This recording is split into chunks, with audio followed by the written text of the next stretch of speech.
दोस्तों, क्या आपने कभी सोचा है कि एक इंसान का दिमाग कितनी दूर तक जा सकता है? क्या उसकी सोच की कोई सीमा है? क्या उसकी कल्पना की कोई हद है? यह कहानी है एक ऐसे इंसान की जिसके शरीर ने तो हार मान ली थी, लेकिन उसके दिमाग ने ब्रह्मांड की सैर करना शुरू कर दिया था। यह कहानी है उस शख्स की जिसने दुनिया को दिखाया कि शरीर तो सिर्फ एक पिंजरा है, असली उड़ान तो मन से होती है। यह कहानी उन सब के लिए है जो आज अपनी कुर्सी पर बैठे हैं, जिन्हें लगता है कि उनकी जिंदगी एक जगह ठहर गई है। यह कहानी आपको बताएगी कि आपकी सबसे बड़ी ताकत आपके अंदर है, आपके दिमाग में है, और कैसे स्टीफन हॉकिंग ने अपने दिमाग से ब्रह्मांड के सबसे बड़े रहस्य सुलझाए।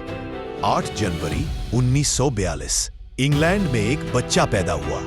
नाम था स्टीफन हॉकिंग। वह कोई साधारण बच्चा नहीं था। वह हमेशा उत्सुक रहता था। उसे गणित और विज्ञान से प्यार था। वह हर चीज के पीछे का कारण जानना चाहता था। स्कूल में वह बाकियों की तरह ही दौड़ता भागता था, दोस्तों के साथ खेलता था, और उसकी जिंदगी बिल्कुल सामान्य थी। जब वह ऑक्सफोर्ड यूनिवर्सिटी में गए तो वह एक शानदार छात्र थे। वह अपने दिमाग से हर मुश्किल को हल कर देते थे। लोग कहते थे यह लड़का बहुत आगे जाएगा। उन्हें तो यह भी पता नहीं था कि यह लड़का अपनी सोच से पूरी दुनिया को हिलाकर रख देगा। लेकिन तब उन्हें कहाँ पता था कि किस्मत ने उनके लिए एक और ही रास्ता चुन रखा था। एक ऐसा रास्ता जो उनके शरीर के लिए नहीं बल्कि उनके दिमाग के लिए बनाया गया था। स्टीफन अपनी पढ़ाई में लगे थे जब उन्हें पहली बार महसूस हुआ कि उनके शरीर में कुछ गड़बड़ है। वह कभी कभी लड़खड़ाने लगते थे। उनका संतुलन बिगड़ने लगा था। जब वे डॉक्टर के पास गए तो उनके जीवन का सबसे काला दिन आया। डॉक्टरों ने एक ऐसी बीमारी का नाम लिया जिसने उनकी दुनिया को एक झटके में हिला दिया। ALS, amyotrophic lateral sclerosis. ये एक ऐसी बीमारी है जिसमें दिमाग का शरीर पर से कंट्रोल धीरे धीरे खत्म हो जाता है। मांसपेशियां काम करना बंद कर देती हैं। डॉक्टरों ने उन्हें सिर्फ 2 साल का समय दिया, बस 2 साल। एक ऐसा इंसान जो अभी अभी अपनी जिंदगी शुरू कर रहा था, उसे कह दिया गया कि तुम्हारी जिंदगी खत्म होने वाली है। सोचिए उस पल को जब आपका शरीर आपका साथ छोड़ रहा हो, जब आप खुद अपनी बाहों को, अपने पैरों को, अपनी उंगलियों को हिलते हुए देखें, लेकिन उन पर आपका कोई कंट्रोल ना हो। यह एक ऐसा दर्द है जिसे सिर्फ वही महसूस कर सकता है जो इसे जीता है। दुनिया ने हार मान ली थी। स्टीफन के दोस्तों ने भी मान लिया था कि अब सब खत्म हो गया, लेकिन यहीं से उनकी असली कहानी शुरू होती है। जब मौत उनके दरवाजे पर खड़ी थी, तब स्टीफन ने एक ही फैसला किया, मैं हार नहीं मानूंगा। उन्होंने अपने दिमाग को आजादी दे दी। अगर उनका शरीर उन्हें कहीं नहीं ले जा सकता था, तो उनका दिमाग उन्हें ब्रह्मांड की सैर पर ले जाएगा। उन्होंने अपनी बीमारी को अपनी सबसे बड़ी ताकत बना लिया। और ठीक इसी समय उनकी जिंदगी में एक फरिश्ता आया, जेन वाइल्ड। जेन ने उनसे प्यार किया।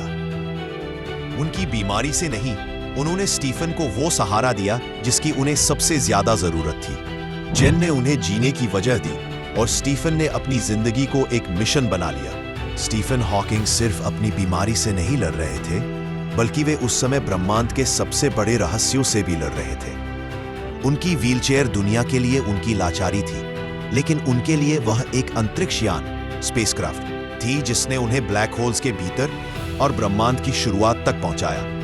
उनकी सबसे बड़ी खोजों में से एक थी हॉकिंग रेडिएशन। दुनिया मानती थी कि ब्लैक होल सिर्फ चीजों को अपने अंदर खींचते हैं, लेकिन स्टीफन ने साबित किया कि ब्लैक होल भी गर्मी और कण पार्टिकल्स छोड़ते हैं। उन्होंने दिखाया कि ये ब्लैक होल पूरी तरह से काले नहीं होते। यह एक ऐसी खोज थी जिसने पूरी भौतिकी फिजिक्स की दुनिया को हिला दिया। इसके अलावा उन्होंने बिग बैंग थ्योरी को भी एक नई दिशा दी। अपने साथी वैज्ञानिक रोजर पेनरोज के साथ मिलकर उन्होंने दिखाया कि ब्रह्मांड की शुरुआत एक सिंगुलैरिटी से हुई थी, जो अंतरिक्ष और समय का अंत था। उन्होंने अपनी सबसे मशहूर किताब a brief history of time में इन सभी जटिल सिद्धांतों को इतनी सरल भाषा में समझाया कि कोई भी इंसान ब्रह्मांड के बारे में सोच सकता था। यह किताब लाखों लोगों के लिए प्रेरणा का स्रोत बनी। दोस्तों, ये कहानी सिर्फ स्टीफन हॉकिंग की नहीं है, ये आप सबकी कहानी है। शायद आप अपनी जिंदगी में चल नहीं सकते, शायद आपका शरीर आपका साथ नहीं दे रहा, शायद आप किसी और मुश्किल से जूझ रहे हैं, लेकिन क्या आपकी सोच भी रुक गई है? क्या आपका जज्बा भी खत्म हो गया है? स्टीफन हॉकिंग ने हमें सिखाया कि असली अपंगता शरीर की नहीं बल्कि मन की होती है। अगर आप अपने दिमाग को आजाद कर दें तो आप किसी भी जेल से बाहर निकल सकते हैं। आपकी कुर्सी आपकी पहचान नहीं है, आपकी पहचान आपकी सोच है, आपकी लगन है, आपका जज्बा है। स्टीफन हॉकिंग की तरह आपको भी अपना ब्रह्मांड खोजना है।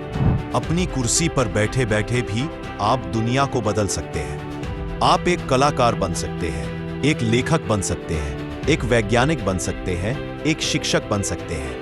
आपकी लाचारी सिर्फ एक बहाना है।